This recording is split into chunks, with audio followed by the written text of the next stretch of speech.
Well, after missing the last 2 weeks, thanks to a Sunday Kraken game and then the plague, Power Rankings are finally back.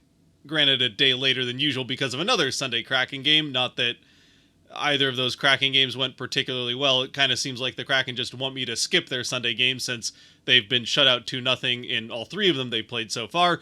But regardless, Power Rankings are back. I didn't want to miss 3 straight weeks, so let's get into where the teams are after a couple weeks off. Once again, though, new to this season's Power Rankings, we start off with a team where things are maybe not going as great for them of late. It's the This Is Fine Team of the Week, or It's Fine Team of the Week, however you want to look at it. Either way, well, there wasn't necessarily an obvious pick for this week's Power Rankings. There isn't a team with a losing streak larger than 3 games, and in fact, there's not a single team in the NHL right now that hasn't won at least 3 of their last 10.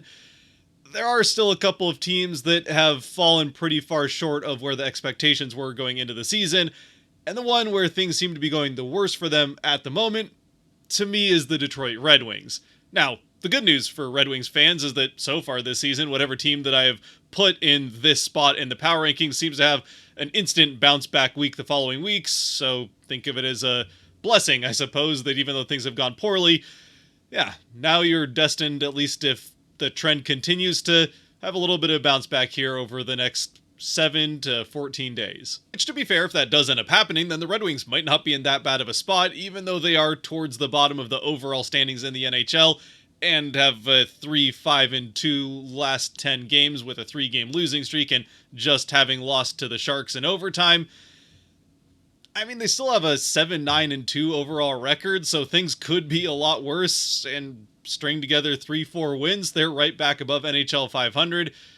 Things are definitely not as bad as where they are overall in the standings might suggest. Though again, at the same time, I think you could probably forgive some Red Wings fans for disagreeing that things aren't as bad as they look. Meanwhile, on the other end of things, a team that has started to get things turned around here of late, even if they're still not inside the top 10, and in this particular case nowhere near the top 10, but things have been going much better for them of late, I have the Philadelphia Flyers here. Now, again, things have been pretty even across the board over the last couple weeks for most teams in the NHL. The only teams that have, well, there's only one team that has a 3-game winning streak, and the only teams that have won 7 or 8 of their last 10 are all safely inside the top 10. The Flyers are really the only other team that's won 6 of their last 10 with a 6-3-1 record. And while it hasn't necessarily always been pretty, they are finding ways to win games. And well, as we saw with the Capitals last season, it doesn't always have to be pretty for you to still end up making the playoffs at the end of the season. Not that I'm necessarily expecting the Flyers to make the playoffs or anything like that, but well, things are going pretty well for them, relatively speaking, right now anyway. Moving on, though, as we do finally get into the top 10, in the 10th spot, I have the LA Kings. Now, for the Kings, even if they're not necessarily doing it with the exact same game plan that they have in years past with the 1-3-1 and just making a suffocating neutral zone to try and get through, it still kind of is the same old as far as the end result with this LA Kings team and just LA Kings hockey in general. They're winning a lot of games by being a suffocating team to play against. They are middling to maybe slightly above average offensively. I mean, regardless of whether or not you look at expected goals or actual goals for per game, they're just above the middle of the pack. Meanwhile, defensively, they're just outside the top 10 in goals against per game, and one of the best teams in the NHL when it comes to expected goals against. If only they could get a little bit better goaltending. They are one of the teams in the NHL with a sub-900 team save percentage. So if the goaltending was to get back to, say, NHL average, this team would be even more suffocating to play against. So maybe it's not always the most entertaining hockey to watch, unless I suppose you're a Kings fan, in which case you're happy with however they win. Or I suppose if you just really like watching shots from the blue line and neutral zone play that doesn't see a lot of offensive opportunities. But regardless of whether or not they're the most entertaining team to watch or anywhere near one of the more entertaining teams to watch, this isn't the top 10 most fun teams to watch. It's the top 10 teams that I feel like are playing the best right now, and the Kings do fall into that category based on almost defense alone. And actually, speaking of teams that are playing mediocre, to say the least, offense, but making up for it in their end of the ice, well, a team that you might not expect to hear that from, I have in 9th place in the Toronto Maple Leafs. Now, For whatever reason, the Maple Leafs can't quite seem to find that offense that you would expect out of, well, certainly their top six. They're right at the middle spot of the NHL when it comes to goals for per game, and pretty much in the exact same spot when it comes to expected goals output. Meanwhile, in their end of the ice, they're one of the best teams defensively, sixth when it comes to goals against per game, and are getting some pretty good goaltending with a .915 team save percentage. Now, yes, maybe highlighting that at least on and off struggle for the Leafs so far offensively this season. They did recently get shut out 3-0 at the hands of their in-province rivals in the Ottawa Senators, which makes Senators fans very happy, I'm sure. But the Leafs have also won the other 5 of their last 6 games, so things are going pretty well for the team, even if they aren't necessarily scoring at the rate that they would always like to be. I mean, really, the only Leaf that's producing offensively up to expectations, at least of their major key cap hit type players, if you will, is Mitch Marner with 10 points in their last 6 games, so things are going pretty well for him. But yeah, they probably do need a couple of the other guys at least to start stepping things up a little bit, unless they're just going to keep getting great goaltending from Woll, or especially Stolarz, whether or not he has a glove on his hand at the time. Up next in the 8th spot, I have the New Jersey Devils, which, just in the interest of full transparency, when I sat down to record this, I didn't even have them inside the top 10. I had them kind of in the 11th spot, but I have since convinced myself to move them up all the way here into the 8th spot. And really the reason for that is that, well, maybe the reason I had them outside the top 10 is that their points percentage is still kind of not a top 10 points percentage. They've just played a ton of games, so yeah, points-wise, they're towards the top of the standings, but they've played 3 more games or 4 more games than most other teams. Still, this is a team that right now is playing some very good hockey to back up the points that they do have in the standings. A 7-3 record over their last 10, but even outside of that, their last 2 wins in particular are very impressive, with back-to-back wins over the Florida Panthers, a team which, as you'll see, I currently think is one of the very best teams in the NHL, and to be honest, I don't expect that to be a particularly bold take. Now, yes, on either side of those 2 wins over the Panthers, they did get shut out 4-0 at the hands of Tampa Bay most recently, which is, I mean, somewhat understandable. Vasilevsky still just has those games where he does Vasilevsky things. But the 1-0 shutout at the hands of the Sharks is a little bit more eyebrow-raising. Still, 7-3 over the last 10 with 2 wins over the Panthers. I think you can forgive one off night. And even outside of that, this is a team that, unlike the 2 I just mentioned, has a much more balanced attack so far. They're inside the top 10 in both goals for and goals against per game. In fact, to be a little bit more precise, they are right where I have them offensively in the 8th spot in the NHL in goals for per game. And then defensively, they're a little bit better in 7th. So it's a pretty balanced attack that this team has going, getting some decent goaltending. And it doesn't hurt when you've got a couple of guys in Jack Hughes and Jesper Bratt that are, well, playing pretty lights out over these last couple of weeks. 19 points between them in 6 games. Oh, and just in case you wanted a little bit more rounding out of the balanced attack that has been the Devils so far this season, well, they're top 10 in both special teams units as well, 5th best power play in the league to this point, and 7th best penalty kills. So, yeah, things are going pretty well on all fronts for the Devils. Just need to get the results a little bit more consistently to continue to move up into these top 10 rankings a little bit higher. As we keep things moving, though, in the 7th spot, you'll see a team that, well, beating Florida isn't necessarily the make or break for these power rankings, as this is a team that lost both of their games back-to-back against the Panthers a couple weeks ago in the Dallas Stars. Now, for the Stars, this is one of the teams in the NHL, and there are quite a few of them all up and down the standings, that it doesn't really seem like you know what you're going to get night to night. In their last 4 games, they scored 7 goals in back-to-back games and then scored twice in the next 2 games. The one thing that you do seem to know you're going to get from the Stars, though, is they're not going to give up a whole lot the other way. This is the best team in the NHL when it comes to preventing goals, giving up just 2.25 goals per game, pretty safely first in the NHL. Offensively, just inside the top 10. They are 10th in goals for per game.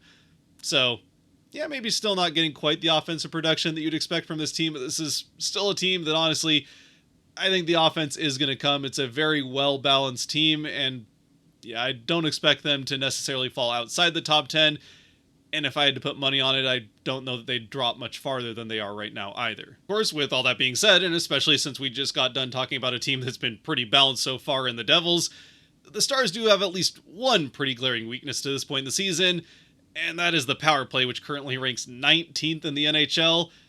And while that's still pretty far from dead last for a team that is as good as the Stars are in, well, pretty much every other category, and a team that most people think of as highly as they think of the Stars, yeah, that power play's got to get a little bit better. Moving on, though, to the 6th spot, this is where I currently have the New York Rangers, who have kind of been slowly working their way down these rankings, and not necessarily because of any one big stretch of bad games or anything like that. They've just kind of been adequate, I guess, over the last few weeks. It hasn't been the dominating Rangers that we saw through stretches of last season, and that will probably still come through stretches of this season. We're, only halfway through November, so there's a lot of season left. But it hasn't necessarily always been the most convincing for the Rangers, which, granted, might sound a little bit rich coming from me as a Kraken fan who they just shut out 2-0. But to be fair to the Kraken, they did start Jonathan Quick in that game, who seems to be the guy they just throw in once every 4 games when they decide they want to shut out. And honestly, as far as 2-0 losses go, the Kraken played pretty well in it. They got goalied by Quick. And again, to be clear, it's not like I think the sky is falling on the Rangers or the floor is dropped out from under them or anything like that. They're still playing pretty well and winning the majority of their games. But even though a lot of their stats do look pretty good, thanks in part to a very strong start to the season, they're still 3rd best in goals against per game and 6th or something like that, well inside the top 10 in goals for per game. It still hasn't necessarily been the most convincing of late. Like I said, the 2-0 win over the Kraken, a shutout's a good win regardless, but it wasn't the most 2-0 game if you watched the whole thing, and it was coming off of a 3-2 win over the Sharks, but that is a 1-goal win over a Sharks team that you probably should be able to beat a little bit better than 1 goal, and it's not a Sharks team that's as bad as last season. As, well, Detroit just found out, this is not a Sharks team that you can just go in expecting to get 2 points out of them. But for the Rangers, you probably want to win that one by more than 1. Of course, nitpicking wins is one thing, but the last 2 losses that the Rangers had, which came in 2 of the 3 games before these last 2 wins, they did give up 6 goals in each of those 2 losses. Granted, one of them was to maybe the best team in the NHL right now. We'll find out once we get towards the top of the rankings. But the Winnipeg Jets, I think you can forgive maybe you still can't forgive necessarily a 6-3 loss, but you can forgive a loss to the Jets. A 6-1 loss to a Buffalo team that we still don't really know what to think about, that one maybe raises a few more eyebrows. Granted, between those 2 losses, they did have another quick start, so they got another shutout out of that one. But yeah, again, to say the least, it just hasn't been necessarily a top 3 or top 4 type of last 2 weeks for the Rangers. Not necessarily something that I expect to continue. This isn't a team that I think is in danger of dropping out of the top 10 or anything like that. I still expect them to be spending most of the season inside the top 5, but for right now, they find themselves 1 spot outside in 6th. As we do move into the top 5, though, we start out with the Minnesota Wild, a team that, well, if we're talking about expectations, I didn't necessarily expect to see in the top 5 this season, but they keep slowly moving their way up these rankings as they continue to just bank more and more points in the standings here early on in the season, which, given the history of the Wild, is probably a good thing for them in their hopes of making the playoffs as the back half of the season comes around. But at least for right now, this has been one of the better teams in the NHL, and maybe it's slowing down here a little bit over this last week. They've stopped scoring as many goals, though even there, they haven't necessarily been the offensive dynamo so far this season that, well, they've never really been much of an offensive dynamo outside of Kaprizov, who, once again, is kind of the one carrying this team offensively. In fact, he, right now, I think maybe has an argument for being in the running for the Hart. He's had a very good start to the season. Regardless, though, at the other end of the ice, they just aren't giving very much up. They are second to the Dallas Stars in goals against per game, and that's even with a penalty kill that is, well, so far been a bit of a liability for them, ranking 22nd in the NHL. And really, so far this season, that kind of has been the one thing holding the Wild back to this point, has been their special teams, it seems. Obviously, the penalty kill is the worst of the 2. A penalty kill ranking 22nd, stopping just 77% of power plays is not where you want to be if you're one of the better teams in the league. Meanwhile, their power play is, well, not a top 10 power play either. They currently rank 13th, just above 20% on the power play. Though I suppose, with that said, if you buy more into the expected stats than, well, the counting stats like goals for or goals against per game, they might lean a little bit more towards actually exaggerating where the Wild right now are in those goals for and goals against.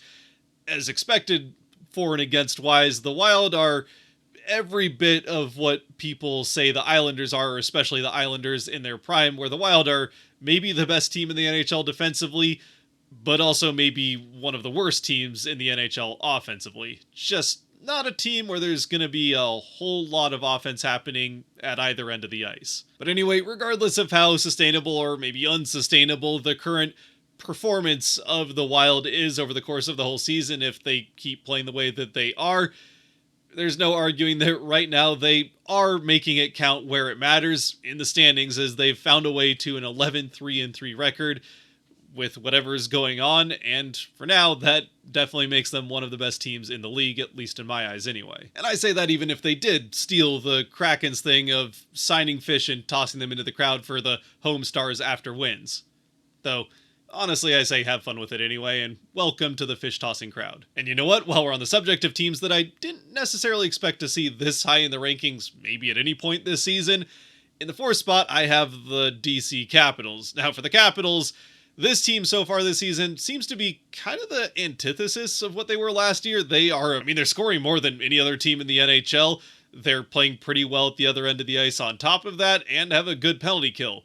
Weirdly enough, even with Ovechkin having a pretty good season, and hopefully he's not injured too long, as he did leave the game today early after scoring 2 more goals following a hat trick, so seems like he's definitely coming after that Gretzky record, assuming this injury doesn't keep him out for too long.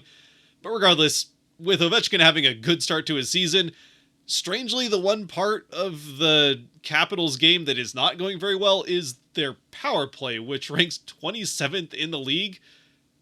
So, riddle me that. Is kind of just baffling on all fronts, even outside of the fact you have Ovechkin on that power play playing pretty well so far this season offensively, and it's still just above a 15%.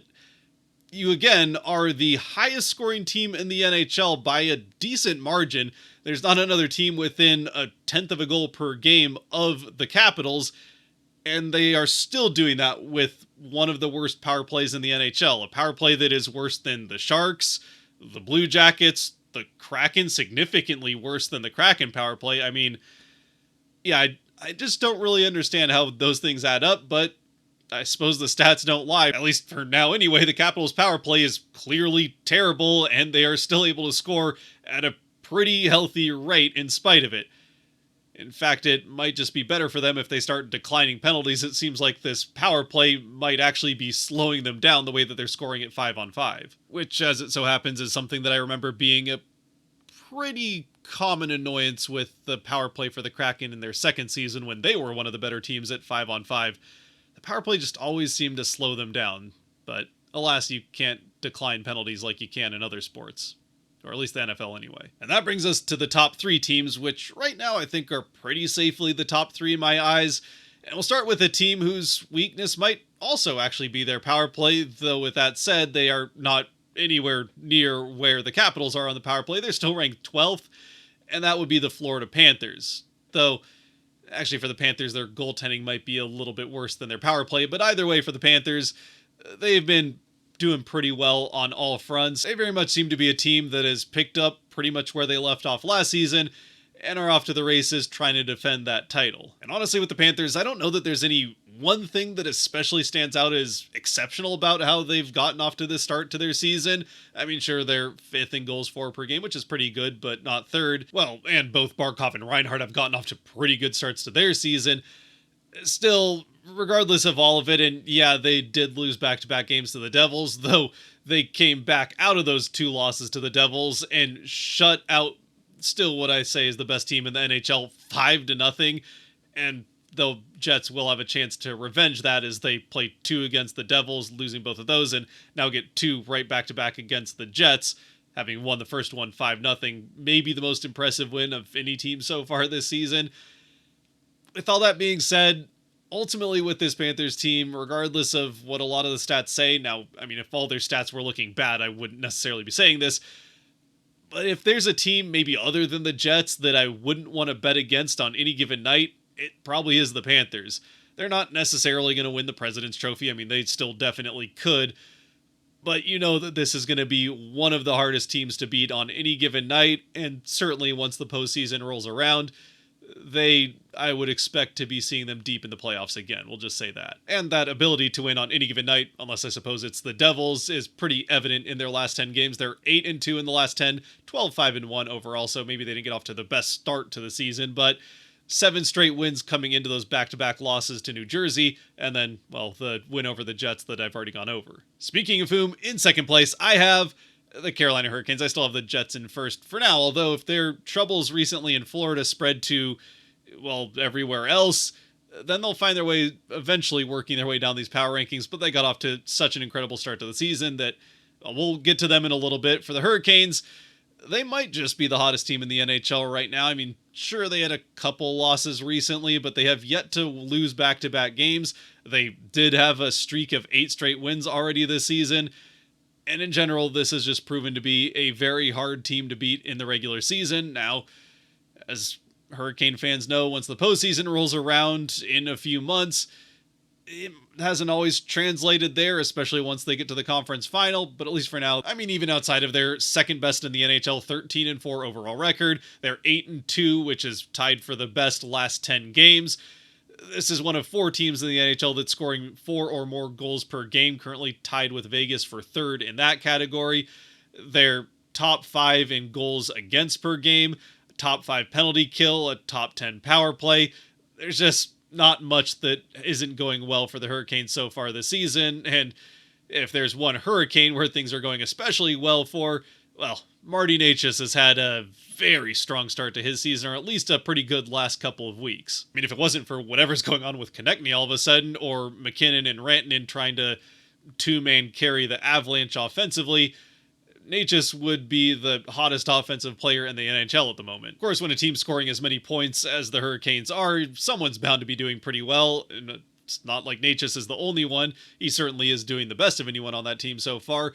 He's still got Martinook and Robinson that are a point per game over the last couple of weeks, if not more. So, yeah, just generally getting contributions from all up and down the lineup. A team that, I mean, especially considering their starting goaltender is out, things could hardly be going much better for them. I mean, yeah, the health of the goaltending could be going better, but aside from that, things are mostly going pretty well in Carolina. And then, finally, of course, still in first place, it is the Winnipeg Jets, who had quite a ways to fall to get out of this number 1 spot, and even with 2 pretty brutal games in Florida, the state of Florida just not treating the Jets very well this season, they come out of Florida having lost those 2 games by a combined score of 9-1, but yeah, 15-3 record. There was, like I said, quite a ways for them to go down before they found themselves outside of that top spot, even with how teams like, well, the team that beat them in the Panthers and the Hurricanes are playing. It's still a Jets team that I can't imagine is going to collapse entirely.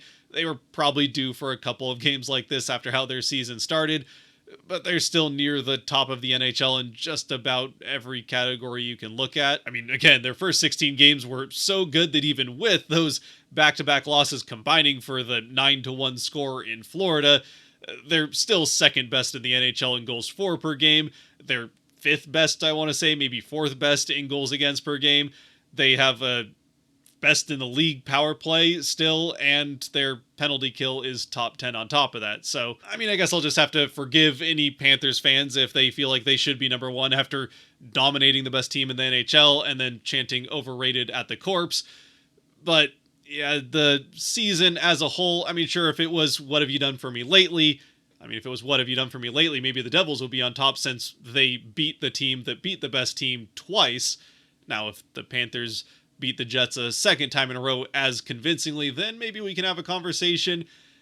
Even still, that start to the season the Jets had is just going to take a little while for them to kind of come back to the pack. It's definitely started, and with Carolina playing as well as they are, I mean, I forgot to mention this, but as far as expected stats go, Carolina is by far and away expected the best offensive team in the NHL. It just hasn't quite turned into actually in the net. Meanwhile, while Winnipeg is kind of outproducing, really, both offensively and defensively, their expected stats.